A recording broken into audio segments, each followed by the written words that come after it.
everyone, welcome back to Sunday Live Chat. Thank you so much guys for tuning in. I'm here to update you of what is going to happen on Imbewu, the seat from the 16th to the 28th of August 2021 on Monday. Zitulele starts unraveling as he begins dealing with Nokzola's betrayal.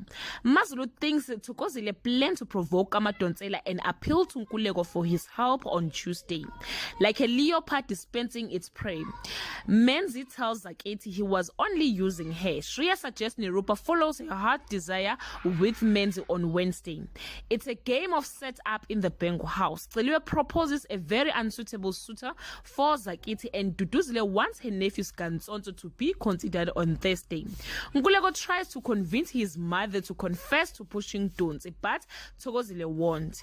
Buhle reveals to Zaketi that her family is trying to set her up with a man. How will Zaketi react on Friday?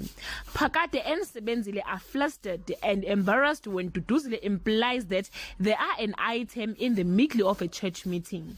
Kanyo tells a shocked Futhi that Phakade and Sebenzile are together. Guys, this is all I have for today. You can leave your comment below and share your opinion. Bye.